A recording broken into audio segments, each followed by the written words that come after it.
औज़ुबिल्लाहिमिनश्शैतानिर्रजीम बिस्मिल्लाहिर्रहमानिर्रहीम वल अस्र इन्नल इंसाना लफ़ी खुस्र इल्लल लज़ीना आमनु व अमिलुस्सॉलिहाति व तवासौ बिल हक़्क़ि व तवासौ बिस सब्र.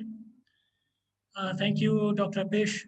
Today we have Dr. Mevludin IBISH, who is a full-time lecturer in the Department of Political Science at the International Balkan University, to speak to us on a very interesting subject of the impact of communism on cultural diversity in the Balkans. As you might be aware, Dr. Abish, that in South Asia, we haven't had any sort of direct interaction with communist governments. We had the communist Soviet Union come very close to us when it invaded Afghanistan in 1979. But the Afghan Mujahideen, after being defeated at the hands of Afghan Mujahideen, the communism couldn't have any influence in Pakistan or India. We did have a communist, politically fringe communist movements in the 1970s in Pakistan, and we still do have some communist political parties in India, but no communist government has ever ruled India or Pakistan or any other country in South Asia. That is why we find this topic very interesting, and I think it would provide us very interesting insights into the lives and cultures that have been affected by communist rule. Before I invite Dr. Ibish to speak, let me introduce him a little more to all the audience. Dr. Mevludin Ibish is a full-time lecturer in the Department of Political Science at the International Balkan University and a part-time lecturer in the Department of Political Science at the Sabahattin Zaim University in Turkey. I hope I have pronounced the name right. He has been teaching at the International Balkan University since 2010. Alongside, he acts as an advisor in the regional company Tauti since 2010 and is a member of the executive board of the IBISH Foundation in Skopje since 2012. Dr. Ibish specializes in the Balkans and Turkey, with particular focus on the political history, political parties, civil society, and the political systems. Dr. Ibish has published several articles and reports on the political developments in the West Balkan countries and Turkey, and has conducted analyses on the development of Euro integration policies, democratic processes, political culture, political leadership, and political accountability. He is a member of the scientific board of several scientific magazines and a participant in the organization of scientific conferences as a member of organizing and scientific boards. He finished his undergraduate studies at the Faculty of Law, Department of Political Science at Cyril and Methodius University in Skopje. He obtained his master's degree from Bologna University, Faculty of Political Sciences in Italy, and his doctorate degree in the Faculty of Law, University of Novi Pazar in Serbia. Dr. Ibish was born in Skopje, North Macedonia. He speaks several languages, is married, and is a father of 3 children.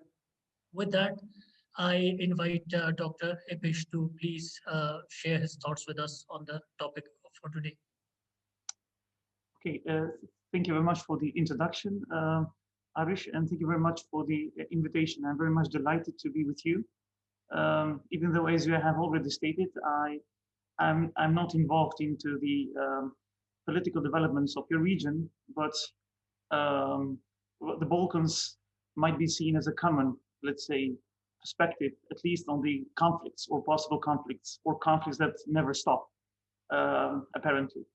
The topic that I have somehow stipulated for you is that it's very large, it's very big, and we need semesters to go through it, but I'll do my best at least to give some surface perspective with the attention to see how post-communist societies, which we in the Balkans, most of the countries of the Balkans, excluding Greece and Turkey, if we can include Turkey in the Balkans, were under that umbrella, and the transformative agencies or entities, how they have developed and how the ethnical identity moved further, and how the national identity of states have, how to say, captured that gap of communist disintegration.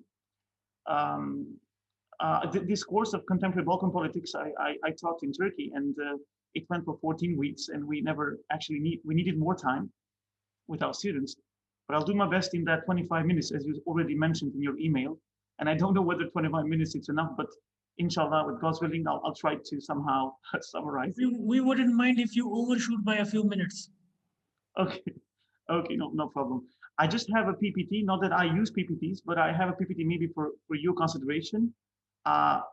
I don't know, I mean, can you make me a co-host so that I can share it, or we don't have to use the PPT, as you wish? Yes, you can do it. You can share your PPT. Okay, thank you very much. Okay, just a moment. Let me just open it once again.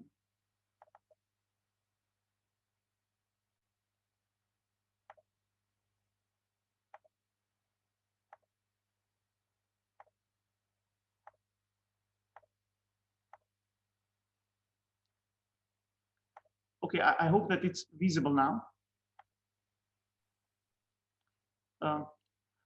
Okay, friends, let me just start.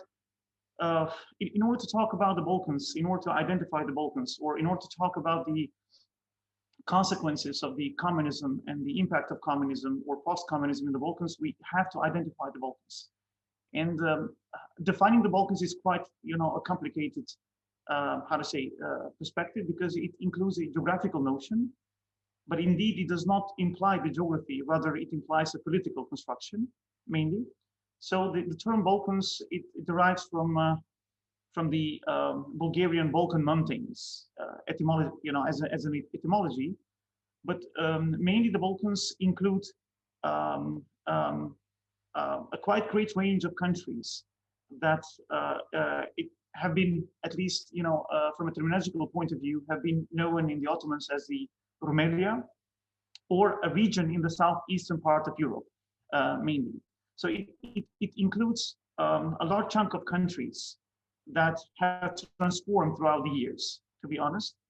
And the Western Balkans, it's a quite new term, even though Maria Todorova shows us that the Western Balkans have been used in the 18th and 19th century, but quite how to say, quite shortly.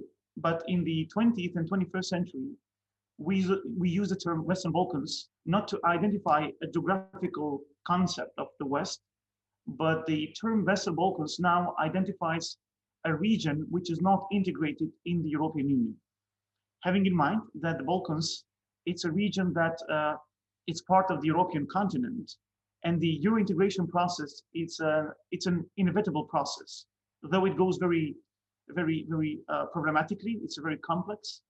The countries do not fulfill the conditions, starting from the Copenhagen criteria, and in the negotiation process, they go very, how to say, they go very slow, and so on and so forth. But when we use the term Balkan Peninsula, we imply a chunk of countries that do not touch upon the European integration or NATO integration process. Okay, so it's a geographical consideration. While when we use the term Western Balkans, we do touch upon the European integration perspective. So those countries that are not in the EU can be considered as Western Balkan countries. At least just for your information, if you sometimes go through certain articles so that you can, how to say, make that distinction, hopefully. It's a region, the Balkans, it's a region that when you say the Balkans, even though you're not involved, I believe most of you work on the South Asian countries and politics. I know that the term Balkans by default means conflicts and warfares, because you have the conflict of Bosnia-Herzegovina, where a huge amount of Muslims have been killed, and great atrocities have been taken as a mark from 92 to 1995, unfortunately. And you have the Kosovo crisis, 97, 99. But in the historical perspective, I always say to our students is that if you see from the narrative of 20th century, of course, the Balkans are a region, or the Balkan is a region in which you find more conflicts than peace, or you find more instabilities.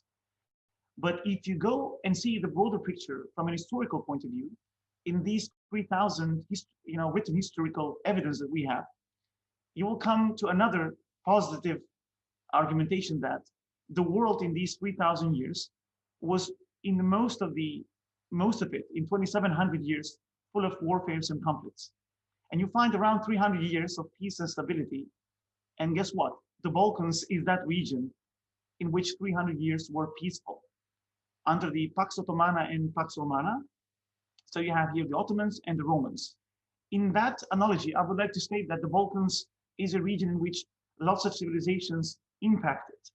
Now, I don't use the term conquested because I think that these societies were not ready to struggle for self-existency. They were not self-autarkic. So I think the civilizations, though they impacted their political understanding, I think that they have managed with this region, and they have left lots of legacies, which are quite positive. And the last one, actually the Ottomans, which absolutely created a remarkable cultural, infrastructural, political, and why not even economical identification for the Balkans. And the arguments for this is Max Weber. In his book, actually, he speaks quite clearly that the Ottomans were not actually entering into the Balkans, meaning the Europe, by fight and warfare, or by struggle and power, but he was stating that the Ottomans entered because of the economical and political changes that they brought for that time. Okay, so you have certain moments like 1389. It's the Battle of Kosovo, where you have the Albanians, and this is the first place in which the Islam and Christianity clashed. So the Balkans are a very interesting region for you, friends. It's because it's a region in which you find the cultural diversity, the political impact, also the idea of interventionism. This concept of humanitarian interventionism that has been involved after 90s. I go further and I say, look, you find this in the 14th century. What is the argument? Is that the Ottomans actually conquered this region, but they helped the Albanians not to be enslaved by the Serbs. Moreover, not to be even Christianized, because at that time, the Serbs had an identity to enshrine their political establishment, their kingdom, via the concept of Slavianization. And when we say Slavianization, we mean Christianization. So if we talk about humanitarian interventionism, it's not the case of Somalia, 1992, by the UN Security Council resolution. It's not Bosnia, it's very late. It's actually the case of Kosovo without having these understandings of international relations as we know it from today's point of view. Then you have the Vulcan Wars, which I think this is the date in which the Ottomans totally were dismantled and they left the Balkans.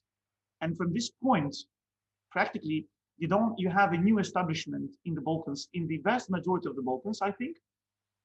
And here I imply the Western Balkans of today's. So in this regard, once the Ottomans left, you have in particular created a new political structure. And what I can say here that might be interesting for you is that because the Muslims were Albanians and Bosniaks and Turks, okay, once the Ottomans left, they were absolutely left without any institutional support. And because the Ottomans were functioning, as you already know, under the religious concept and penetration, it means that if you are a Muslim, you are institutionally supported and you co-manage with them. If you are a non-Muslim, practically you pay a taxation and you don't feel yourself quite institutionalized, even though they gave security for trade, for religious perspectives, freedoms of speech, church, and so on and so forth.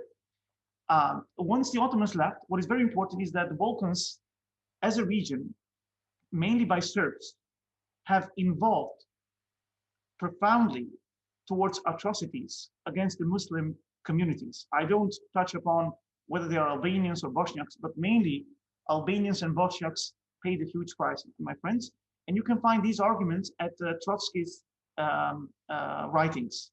Trotsky, you already know, he's a communist fellow in Soviet Union, leader of the Red Army. And he was passing through the Balkans. And what he noticed, what he has seen, he has recorded and said, many Muslim Albanian villages in Kosovo have been,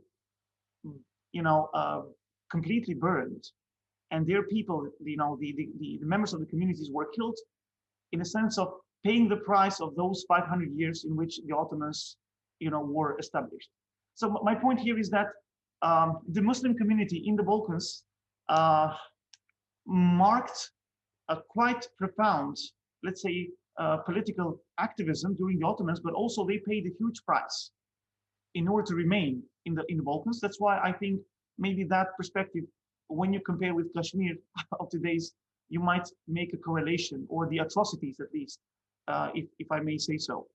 But the disintegration of the Ottomans created a new perspective for other political establishments. And what you have, just shortly, you have the 1918, the Tri-Union Kingdom of Serbs, Croats, and Slovenes. Okay, then you have the establishment later on of the kind of royal dictatorship, we call it, and it's so-called the First Yugoslavia from 1929 until 1940s, once the Second World War enters into being. It's very important that the First World War, as a context, were also the Balkans, where Franz Ferdinand was assassinated, is actually located in Sarajevo, which today Muslims are predominantly involved there, and Bosnia-Herzegovina is the state in which they, are inhabited. So also the Balkans somehow are involved, as a context, I would say, not that, it was the only argument, but as a context, we can put the Balkans as for a very huge warfare in the world.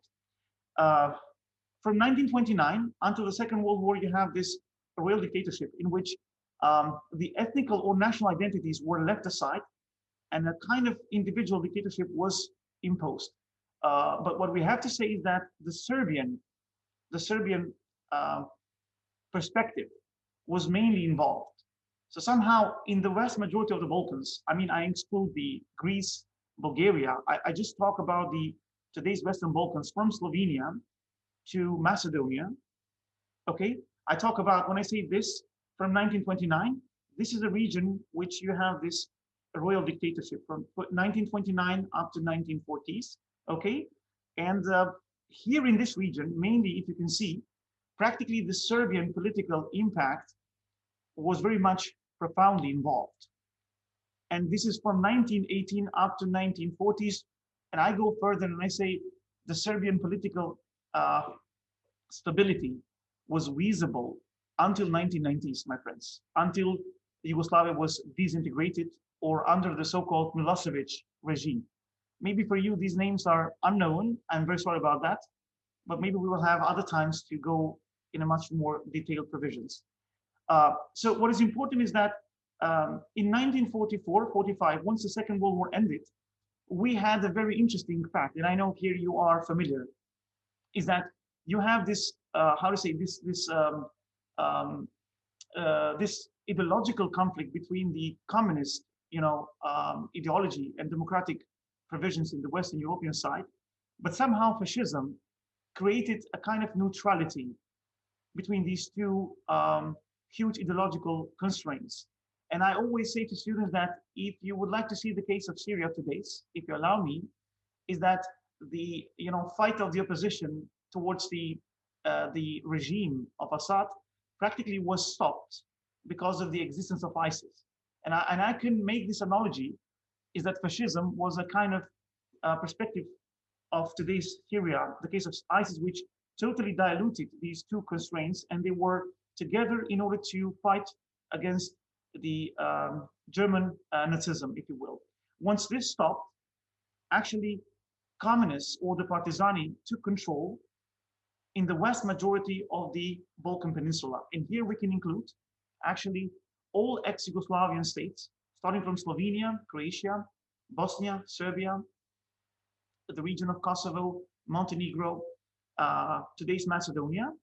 And it became the second Yugoslavia, or the very well-known Tito's Yugoslavia. Plus, Albania was also involved under communism, under Enver Hoxha, but it was not in this Yugoslavian concept. Bulgaria, excluding also Romania with Ceausescu, but excluding Greece and Turkey. I say Turkey because we can involve in the Balkans only a certain part of Turkey, if you will. Greece and Turkey were somehow democratically organized, but also there is a huge difficulty. For instance, for Greece, what we actually can say is that you have a huge struggle from 1944 to 1949. There is a so-called civil war. I don't know whether you have heard about this. That civil war was in particular related to the question of ideological, how to say, conflicts between the state government, which was pro-democratically organized and established a democratic provision, and you have the communists or the Democratic Army of Greece, which was the military side of the communists in Greece. So my friends, communism after Second World War was very strong, not only in Europe.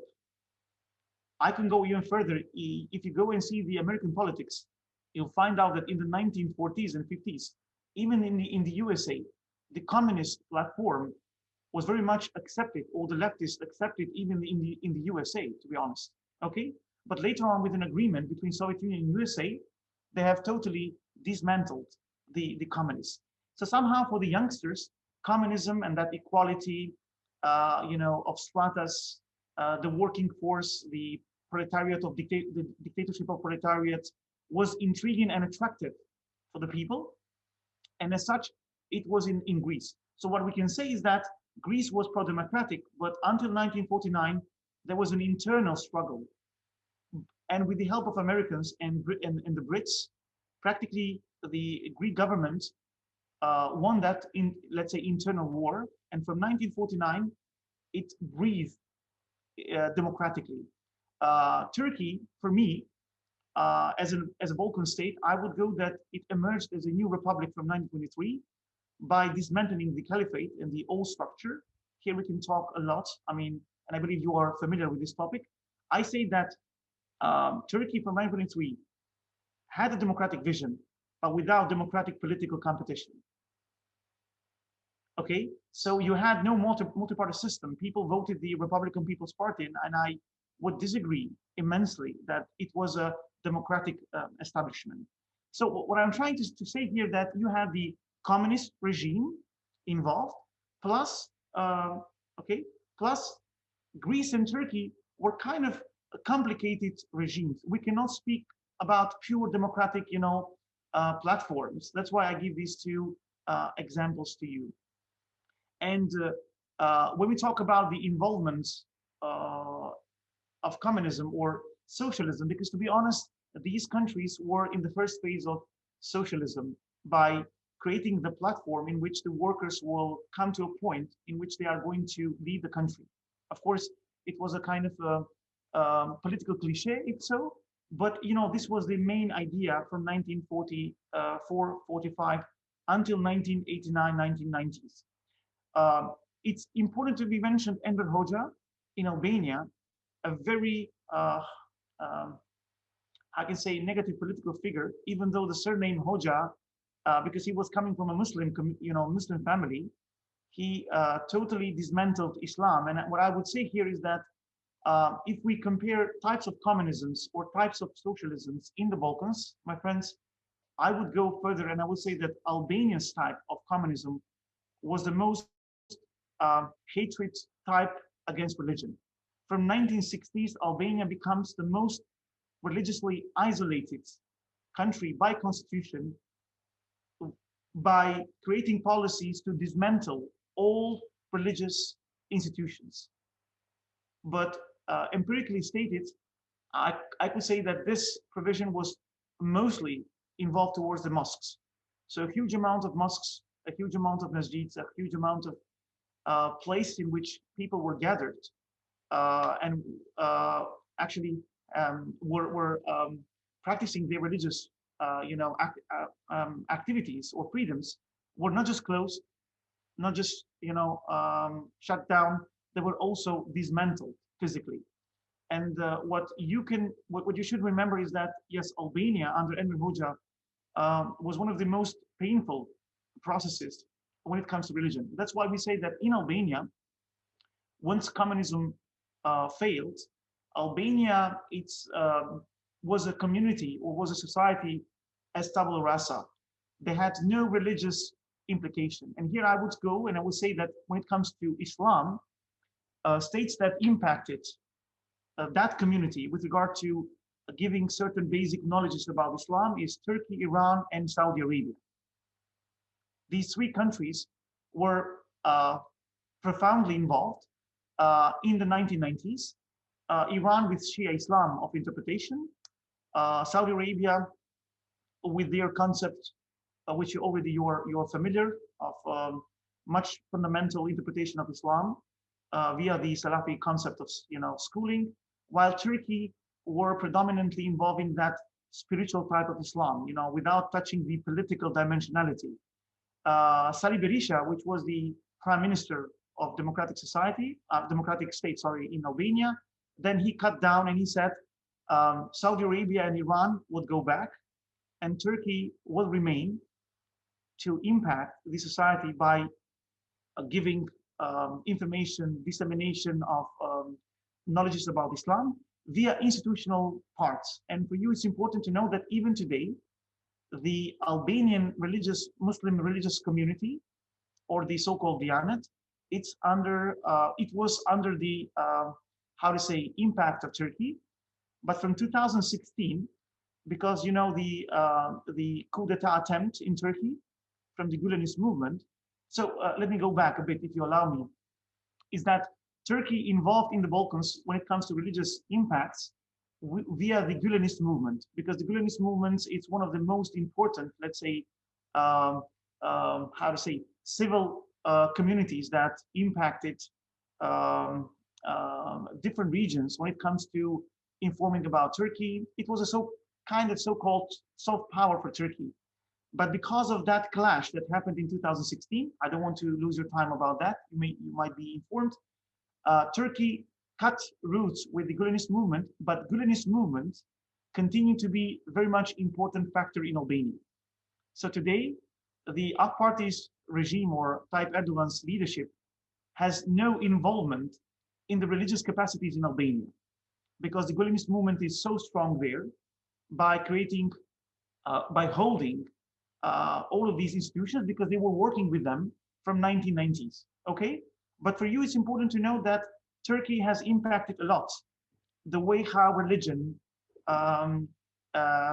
needs to be practiced, sending books and so on and so forth. Sorry for holding you here, but I think that it's very important for you to know this perspective.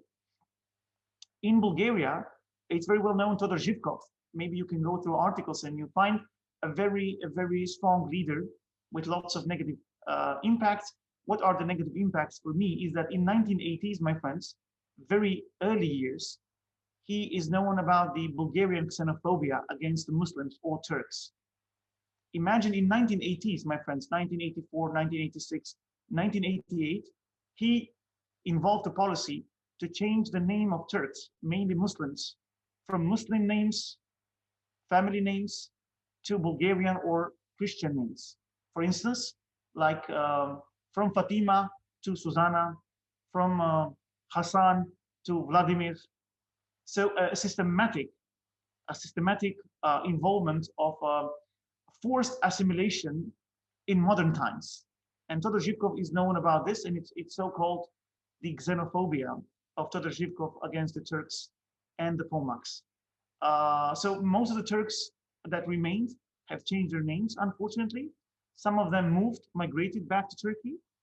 But what I would say that communism also impacted this element, which is an outrageous case for us, I think. Communism involved a perspective of one-party system, a leadership that is very strong in all of these cases. But what you have to know is that, please have in mind that there were different types of communism in the way of how they treated religion, how they treated the dissidents, how they treated the political bureaucracy, and so on and so forth. In ex-Yugoslavia, okay, so Yugoslavia would be this. Okay, guys, Tito's Yugoslavia is this. Like, you have 6 republics and 2 autonomous regions. If I may go, Slovenia, 1 republic, Croatia, 2, Bosnia and Herzegovina, 3, Serbia, 4, Montenegro, 5, and Macedonia 6 republics, plus 2 autonomous regions under the tutelage of Serbia. One is Kosovo, you see down, and one is Vojvodina in the northern part of Serbia, which is with purple. Okay, so it was a federative unit which coexisted under the understanding that all of them are brothers and sisters without touching the cultural and ethnical identifications. And what you have here, you have Christians, you have Catholics, and you have Muslims. You have Albanians, you have Serbs, you have Croats, Slovenians, Montenegrins.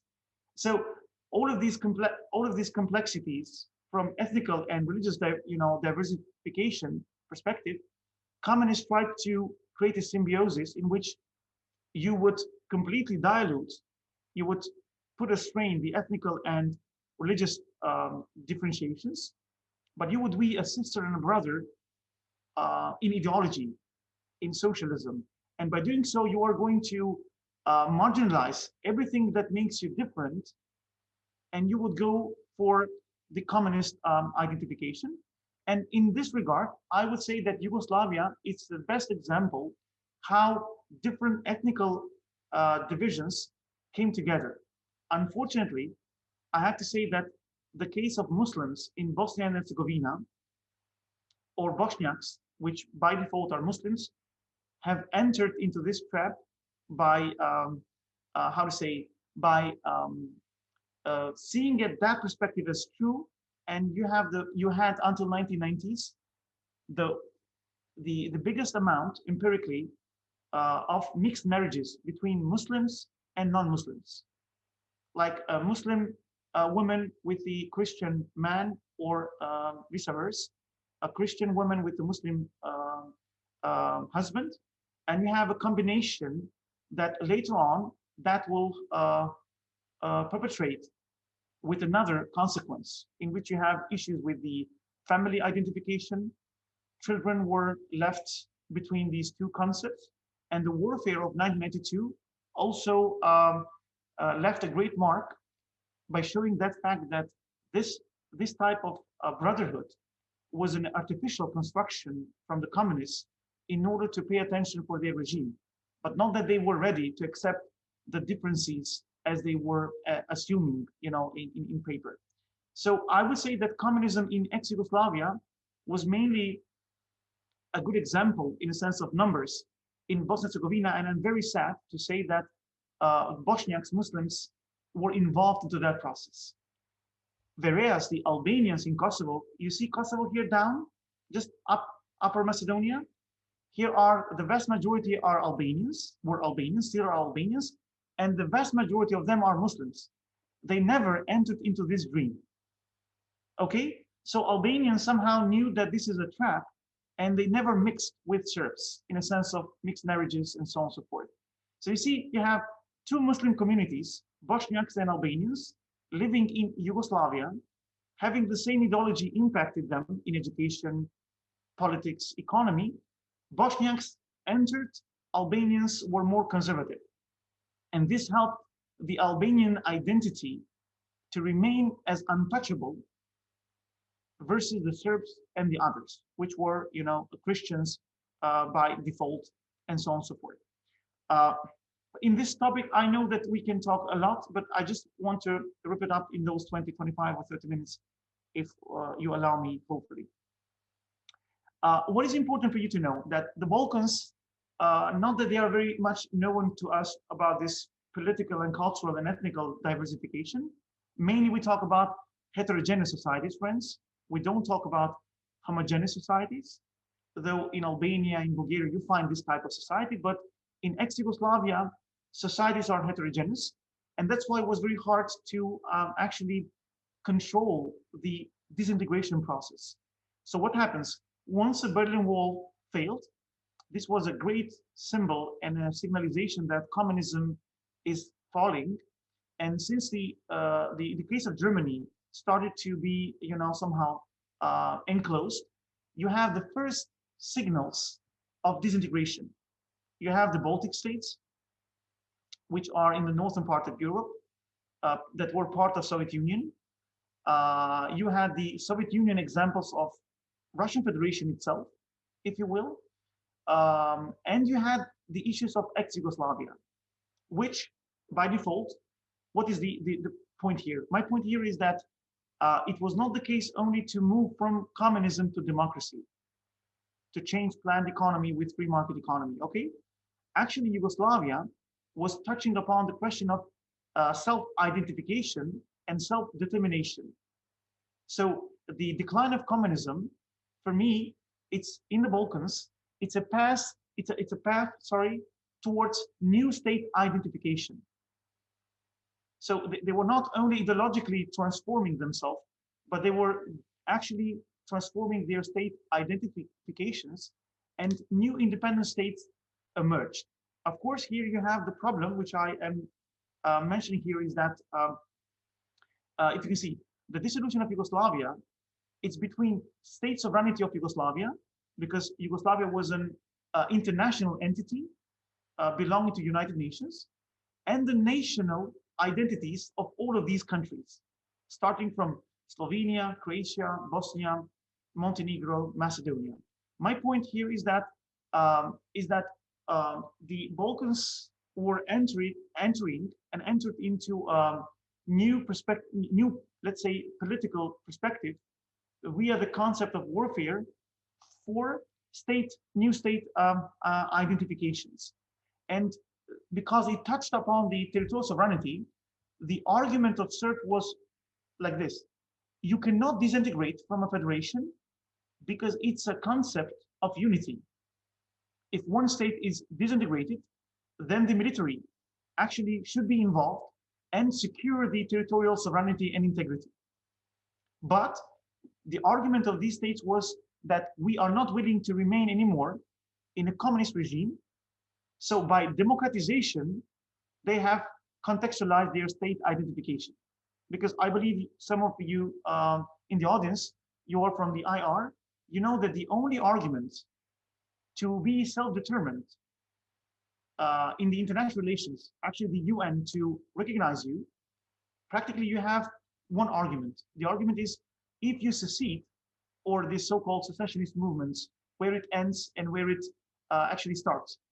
For me, actually was socialism the argument. So if you live in a socialist regime or communist regime, you can self-determine yourself, you can secede from that type of political entity, and the UN is going to recognize you. So Slovenia, Croatia, Bosnia, Montenegro, Macedonia use this argument by saying that we are dismantling from this federation, which was using communist ideology, and by doing so, we are moving towards democracy, and we are fulfilling that criteria, so that you will have, international recognition, because you know that having a state is not any more important to have territory, population, and sovereignty. You need to have this international recognition. But this never stopped without a warfare. So you have this argument of international perspective, and you have the argument of realism, which Yugoslavia and the military was saying, wait a minute, we were together. If you secede, we can call upon the constitution of Yugoslavia, and we are going to involve military to clash with you, to clash with the secessionists. And from this case, what we can give for you at this point is that you have actually three bloody wars, my friends. One is between Yugoslavia and Croatia, but this is a warfare with around 10 to 20,000 of consequences on both sides.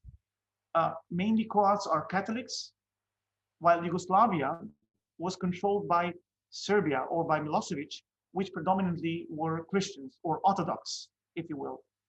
So I'm giving you these patterns to see that you have ideology, you have nation identification, you have religion behind. Okay? So when we say Serbs, we mean Orthodox Christians. When we say Croats, we mean Catholics. When we say Bosniak, we mean Muslims. So this religious perspective was behind the curtain always, but it was implied. But the bloody war that in the Balkans was evident and was visible for the whole world is the case, and which I think it's our interest. It's the case of Bosnia and Herzegovina, my friends, and it's where the Muslims at the very beginning in 1992, they, in combination with Croats. So let me give you an information that in this green zone called Bosnia-Herzegovina, you have three ethnicities: Bosniaks, which are Muslims, Serbs, which are Christians, and Croats, which are Catholics. Okay, Muslims and Catholics were together to identify as independent states, but the Serbs were against. And this is the moment in which this interethnical warfare unfortunately started. It's very much pity that the Muslims had no international support, had no regional power to help them. If you see the map, you see you have the Adriatic Sea, and the Muslims were left alone into this warfare. So from 1992 until 1994, I'm giving you this information because when you read articles and books on the Balkans at the very beginning, you won't get this, this selective information, is that Muslims or Bosniaks were in a warfare with Croats and with Serbs all together at once.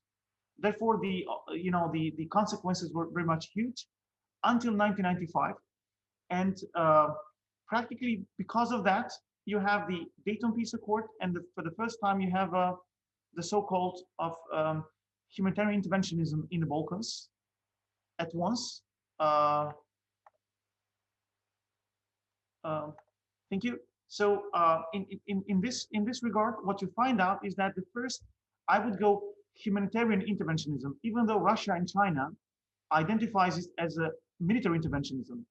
I would go with the concept of liberalism, and I say that Americans, even though in the case of, I just make this comparison always to students, is that we have to make a huge distinction between the American-led interventionisms in the Balkans and in Iraq and Afghanistan. You know, the same country led all these four interventionisms, but for me, I can give you lots of arguments that in the case of Bosnia and in the case of Kosovo, liberalism is a concept that has been used, while in the case of Afghanistan and Iraq, you have defensive realism and realism to be very much involved. So the Balkans became also a region in which this, after the Cold War, because from 1945 until 1990s, these two mega powers never touched each other. Rather, they were balanced. After 1990s, Americans actually created a position to intervene, even though Russians were supporting Serbs under Boris Yeltsin, political period. But I would say that with the help of Americans and the NATO-led alliance, the atrocities were stopped. Otherwise, the numbers go, according to the UN statistics and the World Bank and many other agencies and entities, Muslims were, as a number, so you have three types of, let's say, atrocities: Muslims, Croats, and Christians that were killed. The number of Muslims go with more than 100,000, my friends, in 3 years. Women, children, men, which were not, dressed as military capacities. You have the case of Srebrenica in 1995, where a village, which was given a so-called free entity or a free zone in which people or refugees from all around Bosnia would come and would be free there. The Serbs entered and they actually killed most of them, mainly men, while women and children were left aside. So when you say Bosnia-Herzegovina, we know Srebrenica and we know Ali Izetbegovic. I put this for you, Ali Izetbegovic and the identity of Bosniaks. What happened here, my friends, is that because Bosniaks speak a very common language to Serbs. Okay, so if you speak Bosnian language and if you speak Serbian language, 98% it's the same, except some, some pronunciation. Communism allowed this, mixed marriages and combination of one society that we are brothers and sisters.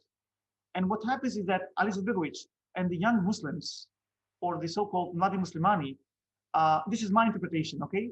They understood that their identity, the Muslim identity, is going to be lost because of the language, non-barriers, okay, because of this very strong ideology of communism that, you know, leave aside differences, come together, be brother and sister.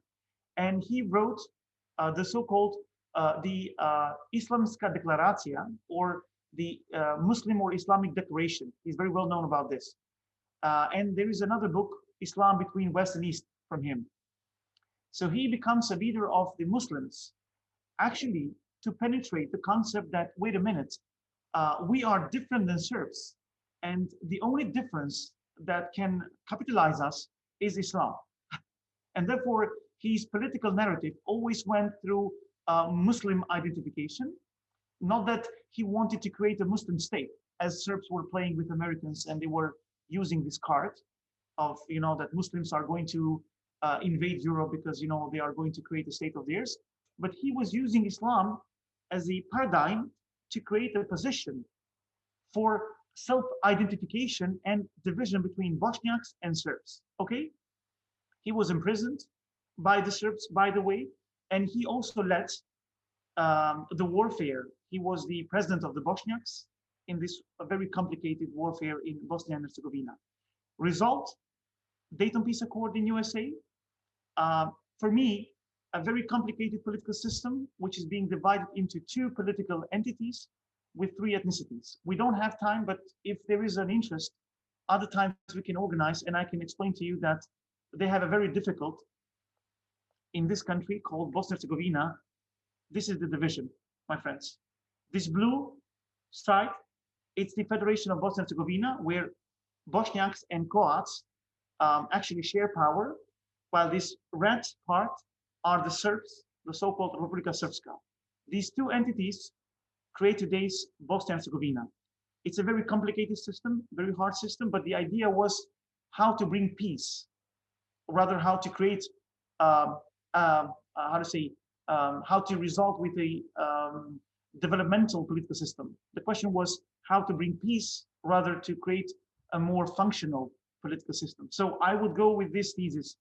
They brought peace and stability, but the system is absolutely dysfunctional because you have to bring decisions into three, political institutions. And it's very complicated, but I don't want to go deep into this perspective.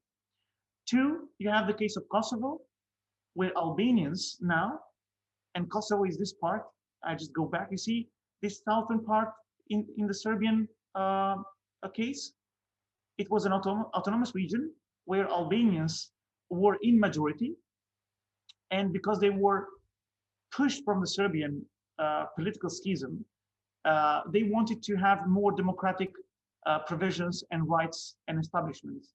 And because of this, actually there is another clash, the last clash of Yugoslavia, between Serbia and Kosovo, or Serbs and Albanians. It resulted with the Rambio Agreement, 1999, but Serbs never accepted it. And they were continuing to kill Muslim Albanians systematically. Most of them left the country. And there's another second interventionism of Americans in the case of Kosovo. But this time, if you allow me, this argument is that for the first time, the interventionists, or the Americans and others, and Turks here, we can include as military support, they did not intervene in Kosovo. They intervened in the heart of Serbia, or in Belgrade, where you had no warfare. Okay, it's very interesting case, my friends, is that they intervened into the main capital of Serbia, which is Belgrade, and the war was in Kosovo down. They were actually intervening the capital so that Serbs can stop the atrocities over Muslims or over Albanians in general. And they succeeded. There were many interesting cases with China, but I don't want to go there because it touches the international relations correspondence, if you will. The case of Kosovo, it's less with atrocities. Around 25,000 people were killed. A huge amount of them were refugees in Macedonia, Montenegro, Albania, but then they came back once Kosovo was free. There's another conflict in the Balkans, in my country. Today we are named as Northern Macedonia because of the agreement with Greece, but we were named in 1991 as former Yugoslav Republic of Macedonia. This is due to the fact that Greece never recognized us as Macedonia, because in Greece, there is another region called Macedonia. And this is another lecture, specific lecture, if I may say so, because it's too complicated.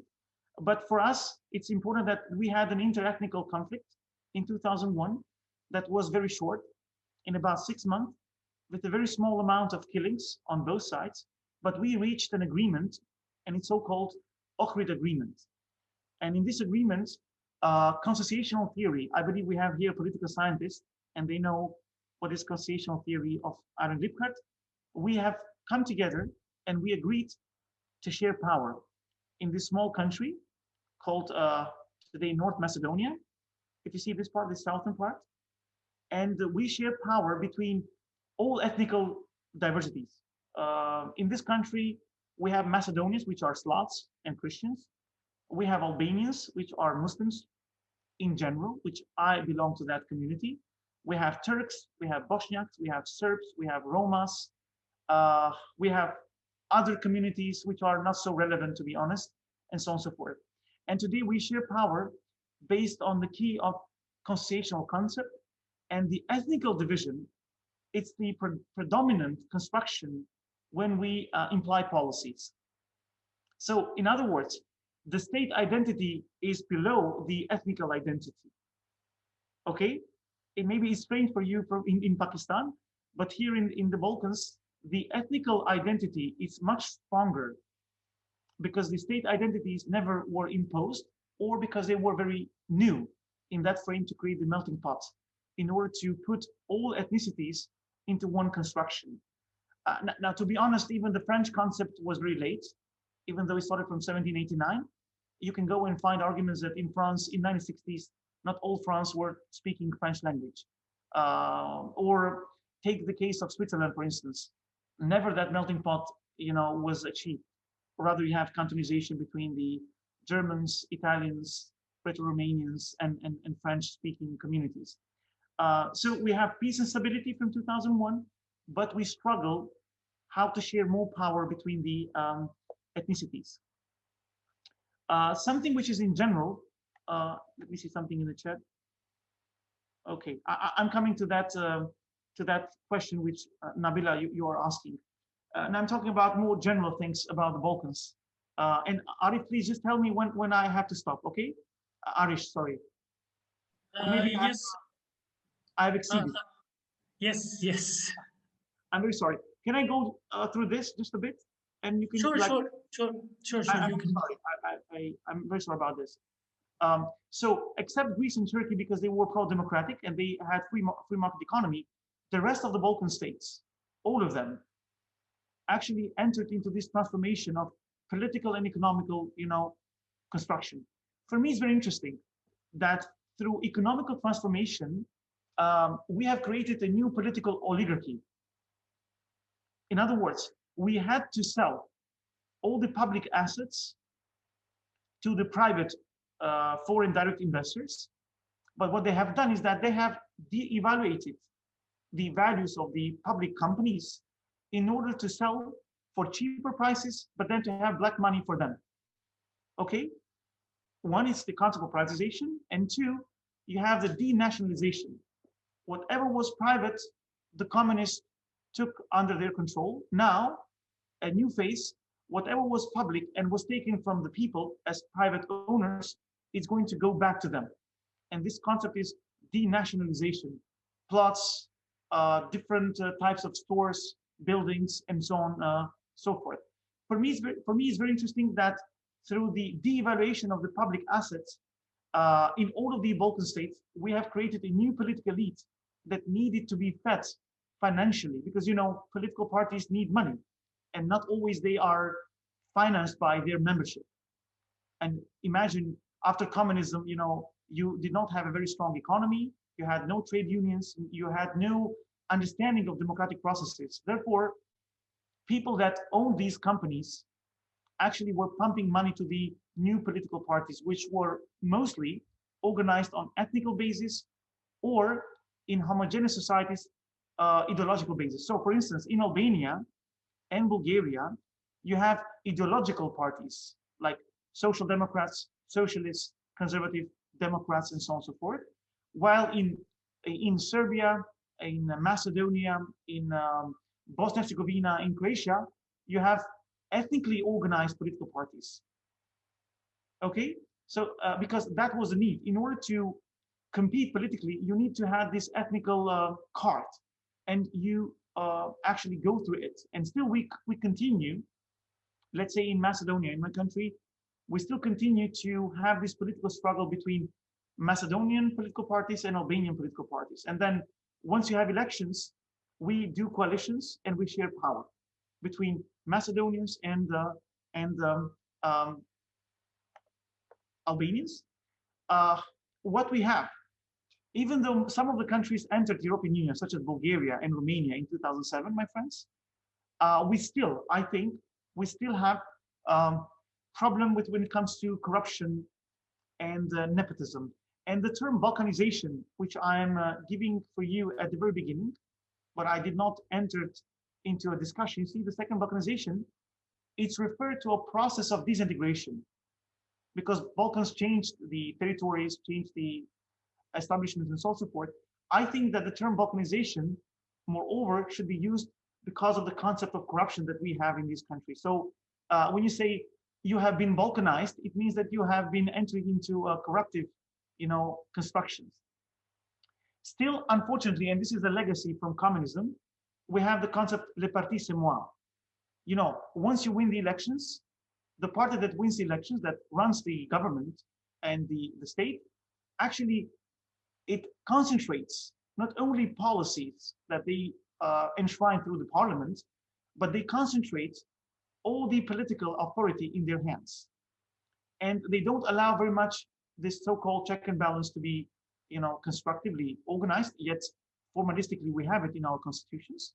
And I think that we entered from 2010 to 2018, why not even today, we have a so-called concept capture state. The political party controls the judiciary, the executive, and the legislative, because we mostly use parliamentary democracy. Once you win the elections, you create the executive, and then you impact the judiciary. Corruption and nepotism is the most, I think, important element in which these countries struggle to actually fight. Let's say in Albania, you have a new system called vetting process. All the prosecutors and the judges have to go through a process of purification. Your assets, financial background that you have to be controlled. And then if you are fine with that, you can continue to be a prosecutor or a judge. If you don't do this, you have to go home anymore, okay? So it's a new process. It goes very hard. I hope that these countries are going to go through this transformative question. The Balkans and illegal migration, unfortunately, because we have very low economical development, and the EU process have started, and from 2009, we have a free visa liberalization process. We don't need to require a visa to go to Germany, to France, Italy, and all EU countries. A huge wave of youngsters are leaving our countries because of the political corruption, political instability, failed healthcare systems and educational provisions, and they're moving legally, my friends. Even though you have to know that the Balkan route, it's also a region in which people from other regions, from the African continent, MENA region, why not from South Asia? If so, we find here people from Pakistan as well. To move towards Western European states, they use these links, which are Greece, Turkey, Greece, Macedonia, Serbia, Hungary, and they go to Austria or Germany. We can talk about this quite a lot about migration, but we don't have time. And let me conclude.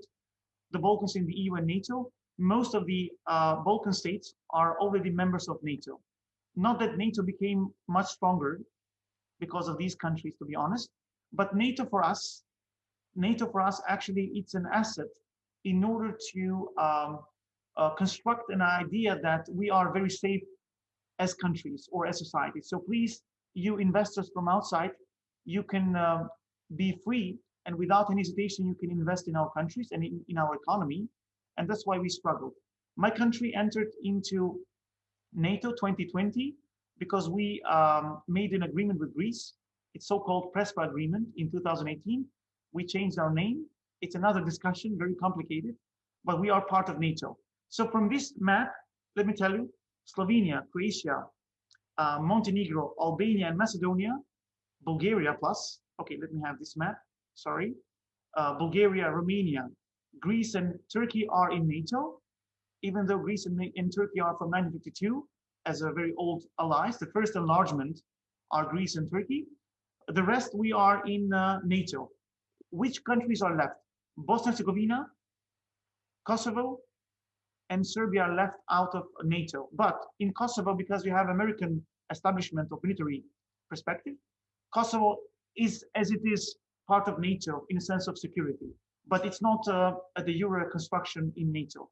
While in European Union, what you have Slovenia from 2004 in European Union, Croatia from 2013, Bulgaria and Romania from 2007, Greece, a very old, to be honest, old member from 1984, because they were very much supported by the Brits.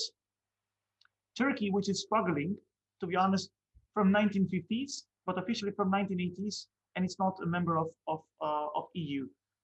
Macedonia and Albania are willing to start the negotiations. We are blocked from Holland and Bulgaria. It's another story. And Kosovo cannot be a member of EU because 4 members of European Union of today's did not recognize Kosovo's independence, which is also another international question for the Eurostate identification. Lots of challenges, lots of issues and problems, but I would like to conclude here. I don't know how much, whether I enlightened something or I complicated more, but really the Balkans are a huge construction from a political point of view, economical and Euro integrationist perspectives. But I hope that I have done something to at least give a brief surface understanding about the complicated Balkans or the region of the Western Balkans. So I thank you very much indeed for this platform.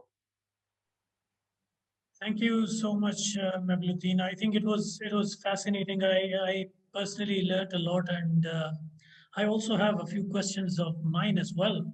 But as you can see that one of my colleagues, Imran Sardar, has raised a hand. So I would first invite him to ask his question verbally, and then we have a few questions in the chat box as well that we might come back to after that. Imran, over to you. Thank you, Arish. I am audible. Yes, you are. First of all, thank you, Arish, for arranging this webinar, and thank you, Dr. IBISH, for a detailed survey of ethnic religious conflicts in the Balkans from historical perspective. Since Balkans is not my particular area of interest, but in today's world, where everyone is more connected, incident in Africa, for instance, may have potential implications for the international community. So I'm interested to know the Russian involvement in today's ethnic and identity politics. Once again, the Russian? In the Balkans. And secondly, Russian involvement. Okay. And secondly, what I have observed from the international media, that EU should, everyone is urging EU to act soon to diffuse tension, particularly in Western Balkans. So the question is how much the EU has the influence and the capacity to deal with the internal minority versus majority ethnic tussle in the Balkans. And thirdly, are these internal disputes are potential enough that EU must focus and intervene? Over to you, Dr. Abish. Okay, I thank you very much for your questions. Let me go fast. As you already know, Russia does have an influence, in particular, an ethnical construction, because Serbs, all the Slavs in the Balkans are related to the Russian, let's say, construction or ethnical genesis. But Russia is far away from us. And Russia never succeeded to involve itself quite immensely to compete with Americans, to be honest. One, because of the military and ideological assets of Americans or NATO were much more involved in the Balkans. Russia became strong enough politically with Putin because of the petrodollar, and they failed officially in 2009 when Montenegro totally left them and actually interacted with NATO or with the so-called, let's say, Americans. But is Russia a very strong actor on the international perspective? Yes. And what is my argument? The competition between Serbia or the conflict between Serbia and Kosovo on the state identity, actually Russia supports Serbia in order not to recognize Kosovo internationally. And in this regard, they do play a crucial role. Two, because of Russia and because of the interventionism of NATO in 1999 in Serbia, Serbia will never be a NATO member, but they will be a EU. They are negotiating with EU, but because for them it's an emotional categorization or category, they will never enter to NATO. So here Russians can play a bit with their, military equipment capacities and so on and so forth. But I would say one thing: never the ethnical or cultural perspective succeeded in political frames.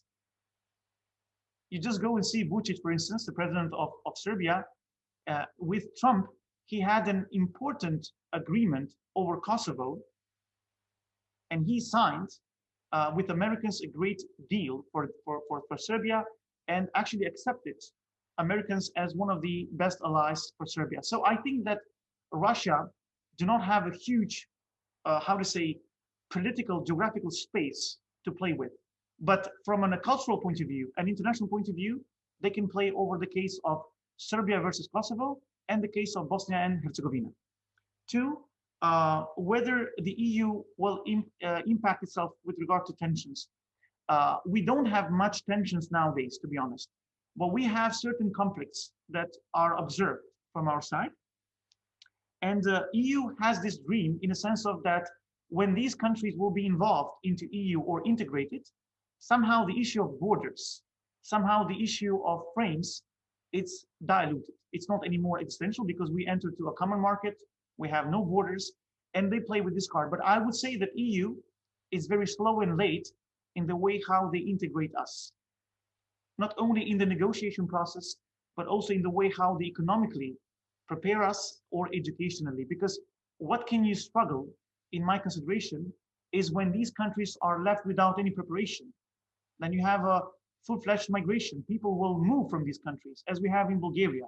One information, from Bulgaria, 2 million Bulgarians from 2007 until today left Bulgaria.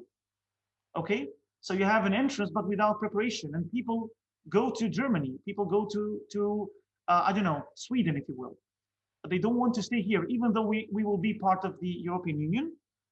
And EU, in its foreign policy, EU has a different understanding. Let's say, I can compare for you, let's say the French interest and the German interest in the Balkans. German interests are more consistent.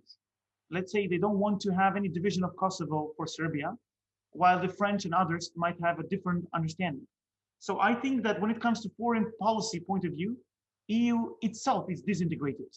They don't have one common foreign policy, not only for the Balkans, but also for energy resources, also over Russia and so on and so forth. I don't know whether I answered your questions, but this is the fastest way that I can do. I think Nabila's question in the chat box is also similar to Imran's question about the EU's role Okay. in a World Cup.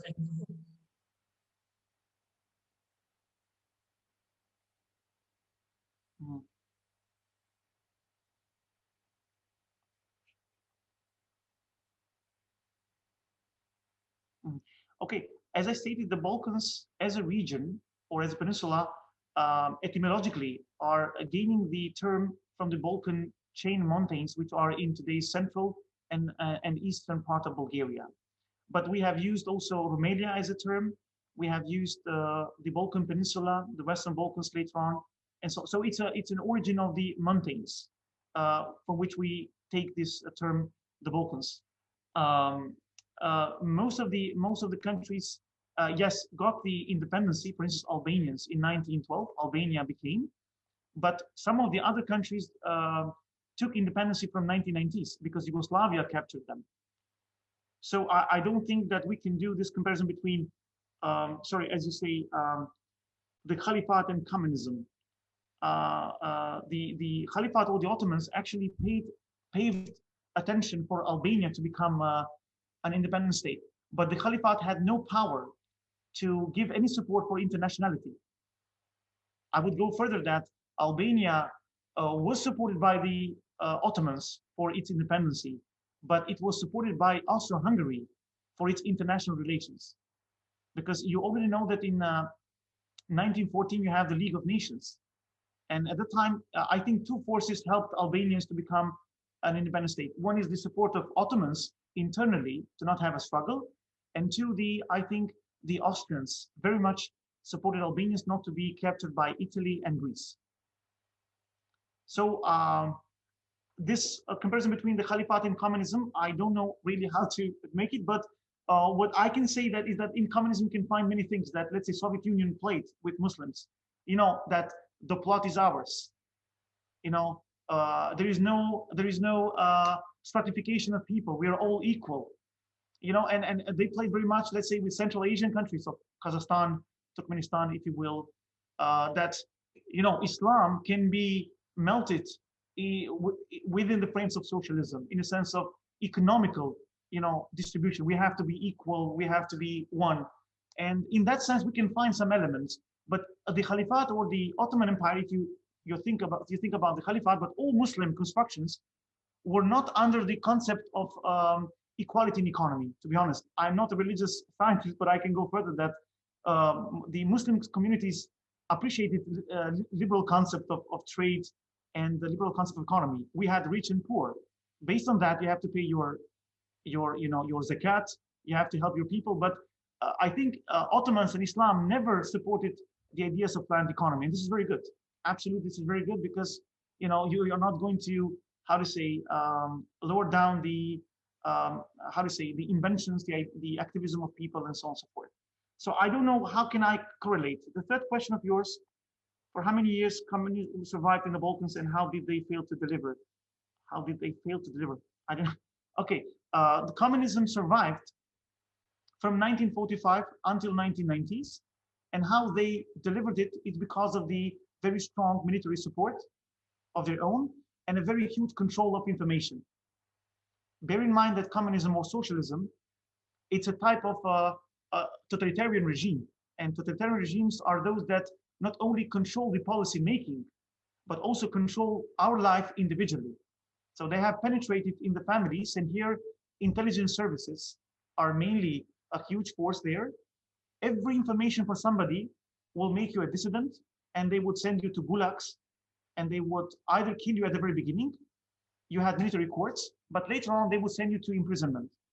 But what I would say here is that in Yugoslavia, if you were a Muslim, for instance, but you don't talk about politics, you don't interfere there, you could be a good peasant, a good Muslim, you could go to mosque, and you could die as a good Muslim, even though you can go to Hajj. But if you touch the political development, then you go, you know, either to gulags or you can be killed.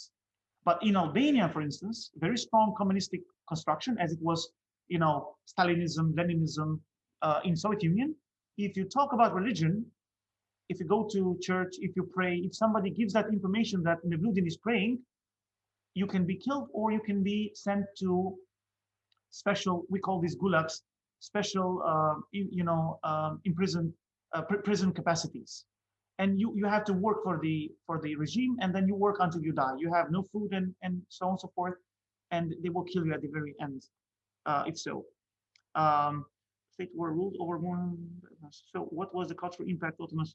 A great cultural impact, my friend. I would say a huge social capital impact, a cultural diversity, a religious impact towards all the Muslims, but also non-Muslims.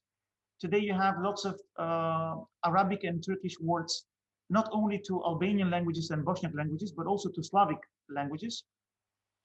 Food, a great impact in food, a great impact of, why not even political understanding? Because the Balkans, it's a kind of route between the West and the East. The Ottomans had a huge impact when it comes to infrastructure, religious freedoms, even though there you can find authors who say, which are Orientalists, that Ottomans kill people and by doing so they run. It's unimaginable you to kill people every day, to do atrocities and to run for 500 years. No way out. You had a very, you have, let's say, accidents you can find in history, and I don't overshadow them, but I'm saying that systematically, you had a very strong political and economical involvement. Furthermore, I can say that multiculturalism that we are fighting today in Europe was more visible in Ottomans rather today in European countries. You know, Jewish communities were not only surviving, they were advising the Sultanate, to be honest. Non-Muslims in the Millet system were involved to political advocacy. The Muslims were co-managing. So I would go with this that yes, there is a huge impact, and you can find this in many compartments, from culture, which is language, religion, infrastructure, architecture, mosques, and so on and so forth. I think that's Mevludin, I think there is another question from Ms. Mubin Ashraf. She has raised her hand. Mubin, can you please ask your question? Thank you so much. Thank you. Hello, Sir IBISH. I just have a question. I may be completely wrong in it, but it's my observation that the entry of Milosevic in the region and the crimes that he has committed against humanity and the genocide in Herzegovina and Bosnia and all that, and after the disintegration of Soviet Union, the complete non-involvement of America in resolving the issues of Balkan states, specifically Bosnia, Kosovo, and any other region state. Do you think that this non-involvement and the entry of Milosevic is the reason that these Balkans are still not politically sound and they are having so much trouble, or it is out of the context? Because America may or may not find its interest in this region. That is why there was a complete silence. But then Russia showed interest after the disintegration. So in one way, Russia was beneficial, or maybe a little supportive towards the state, but not America. So how do you see all this at the present state and analyzing the past behaviors and incidents? Thank you. Okay, Marie, thank you very much for your question. So can I clarify, are you talking about the Soviet Union and the non-USA involvement? Is this the question? Yes, and then the entry of Milosevic in the region, like when he was in power and he did so many crimes in that region and was held accountable years after that, and that was of no use. Yes. Okay, so when we say Milosevic, we mean the leader of Serbs, but this is in Yugoslavia or in the Balkans. Soviet Union is a complete different region, in which I agree with you that you had state identity problems. Let's say the case of 1994, Chechnya versus Russian Federation. You have all the northern Caucasus, Chechnya, Dagestan, Ingushetia, Balkar-Kabardino. All of these most of them are Muslim communities that had problems with the Russians. Disintegration of Central Asia and so on and so forth. If I might go for Milosevic, yes, the American interventionism was late. I can go even selective, but it happened in the Balkans. It's 1995, Bosnia-Herzegovina, 1999, Kosovo. So I wouldn't say that Americans never intervened. What I would imply here is that Americans were late and selective, because actually one thing is important, and I believe all of you political scientists, the leaders of big countries always act upon reports, always act upon think tanks and institutions to which they trust. And I would say that the Serbian political lobbyists were much stronger than the Bosniaks at the very beginning, 1992, to say that, look, if you help the Bosniaks here, you are helping the state formation of Muslim identity, which is a very dangerous case for Europe. And I think that Serbs played a very, very good in that card. One. Two, pay attention that USA, until 1990s, was somehow orchestrating its international relations or international politics or its foreign policy based on realism. What does it mean? Where is my interest? I go. Where I don't find any interest, I don't care. You know, I'm not the world's police. Only the administration of Bill Clinton in 1994, I think, transformed its foreign policy or international political identity from realism to liberalism, because in Bosnia-Herzegovina, they had no interest, such as oil or gas or gold and so on and so forth. So they have intervened from that point of view, and you to change that identity, I think, needs time. Though I say it's very late, 3 years, more than 100,000 people died, but it happened, and it's a good, you know, construction in the Balkans. The case of Kosovo was much more prepared because of Bosnia, and they intervened much faster, and a less number of people died compared to the case of Bosnia. As for Soviet Union, if this was also a question for you, from you, sorry, I think that Americans a bit played with the Afghanistan and with Osama bin Laden in the 1970s after the Iran Revolution. And yes, from a realistic point of view, they have backed up them without interfering the religious narrative, if you will, in order to be much near to the Soviet Union, because they couldn't be so near, neither with intelligence service, neither with any, you know, basis. Because imagine in the Cold War, all Eastern Europe plus Yugoslavia were part of the Warsaw Pact. So Americans could be only in the actually western part of Germany. So in that line, I think that it's not a zone of their interest. And they know that Russian Federation, they know, they will know this, that big powers have their regional impact. My argument for this is 2007, the case of Georgia versus Russian Federation over NATO involvement. I don't know whether you know this case, 2007, 2008, when Georgia called Americans to say that even though we are in the Caucasus, we would like to be part of NATO. The next day, Abkhazia and South Ossetia seceded territorially from Georgia, backed up by the Russian Federation. I think that the non-involvement in Soviet Union, it's because they know their regional, how to say, potentials, and by doing so, they know where they can influence, you know, certain policies. As for the Balkans, Russians wanted to be influenced, but they were far away. So we are somehow lucky in that regard. Thank you, Mevludin. I think it's time for me to wrap up, but I had a few of my own questions as well. But first, I'll make a few comments about some of the very interesting things that I learned from your presentation today. Please. I really like the way you put the independence of various Eastern European countries, like their ticket to democracy was just claiming that they're like, you know, emancipating from the communist dictatorship so they could become states. And that's why we see so many very, very small states in Eastern Europe. I was also a bit intrigued by the coastline of Bosnia and Herzegovina. I think it was most of the coastline seemed to belong to Croatia, and there was only so maybe you can shed some light on that as well.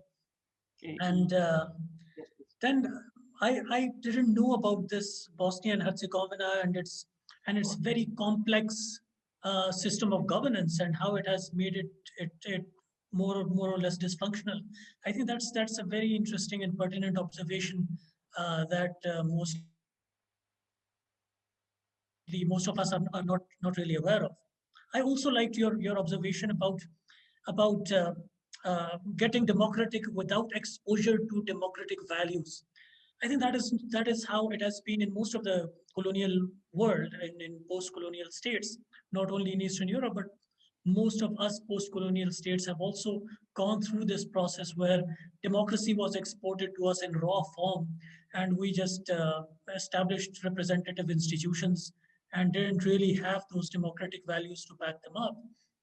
And that's why some of us have ended up where we have ended up. So really, thank you for putting all these things into perspective for us. Now I have a few, not a few, I say a couple of questions for you as well. From your presentation, I learned that religion and ethnicity remained very important in Eastern Europe and in the Balkans.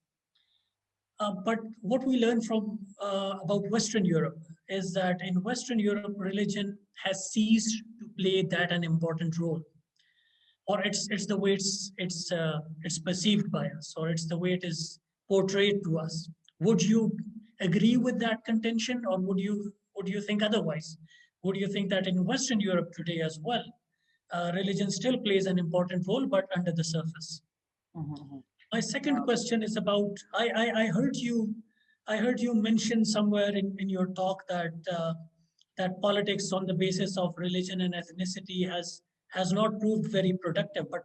But when I look at the history of the Balkans, I think ethnic and religious identities have played a very important role. Or let me combine the two. Ethno-religious cultural identities have played a very important role, notwithstanding the fact that communism tried to subdue it with force for decades. But even then, ethno-religious cultural identities resurfaced.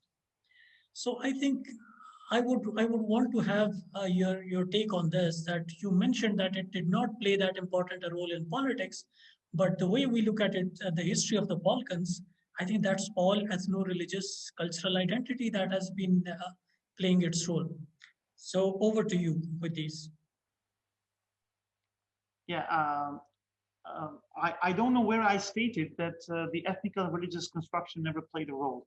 Furthermore, I involved the idea that, and I went with the thesis that if there were no ethnic or religious diversities, we could go to another form of assimilation.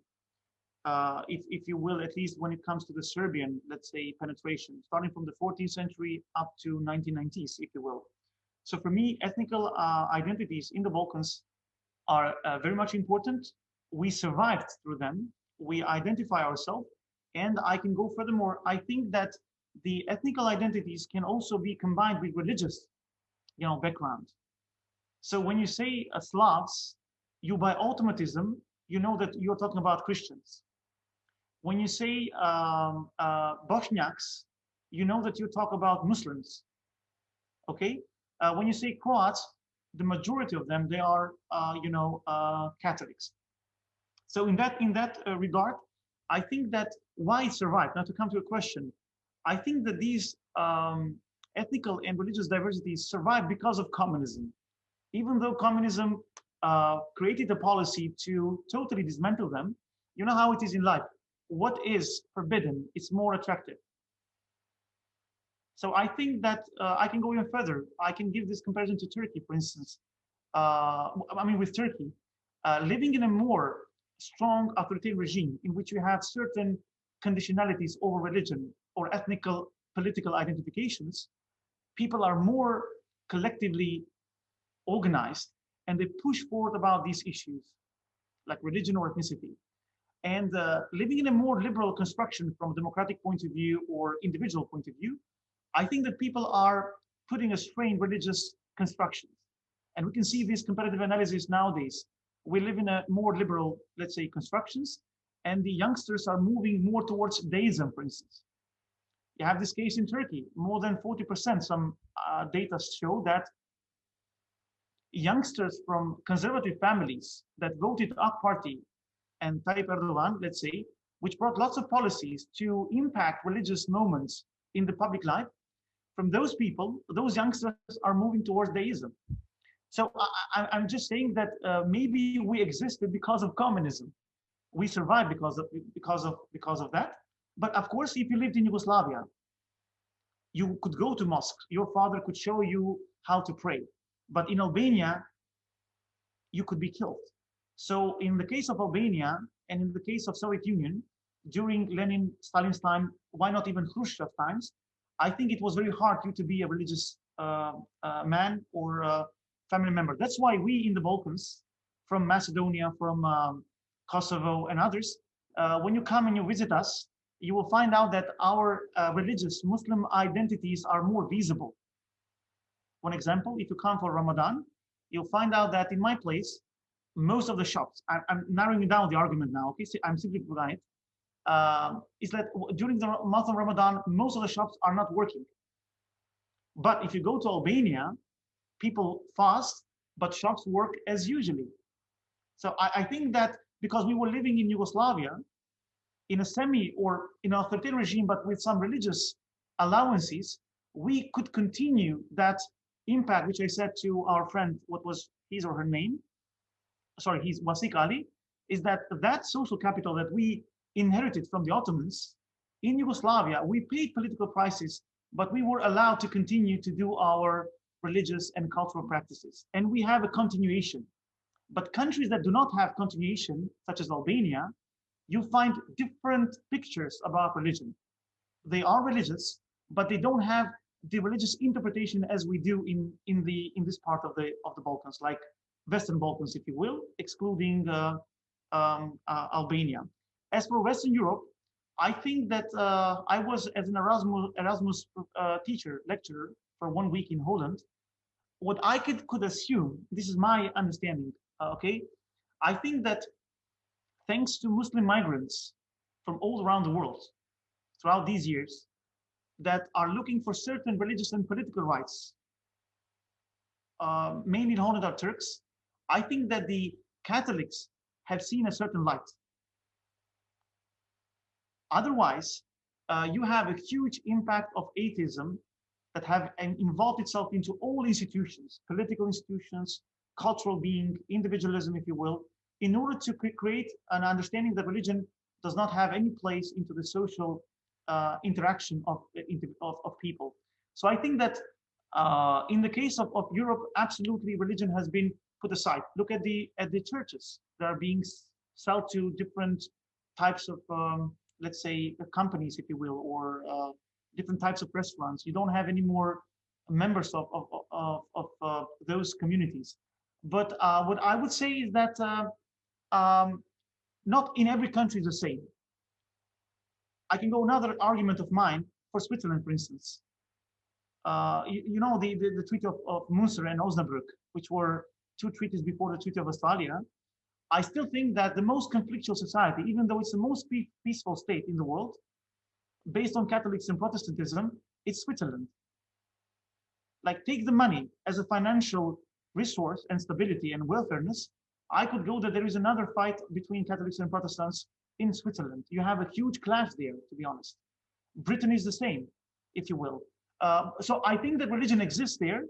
It's a bit in a standby provision, but as migrants are moving, I think the rightist movements, the rightist parties, the far rightists are emerging, and this is going to capitalize a new frame of Christian religious understanding in Europe. I think this is my understanding. So. Thank you, Mevludin. And about the coastline, Bosnia doesn't. Oh yeah. Oh no, I thought that's not the question. Okay, the coastline. Yugoslavia had until from 1944 to 1990s, they had 6 republics and 2 autonomous regions, and they had administrative borders. Okay, and in those administrative borders, unfortunately, the coastline has been taken by Croatia completely. There is only a small part, as you saw, and this is a very bad geostrategic positioning for Bosniaks, let's say. Because for Croats living there, they have Croatia as a mother country.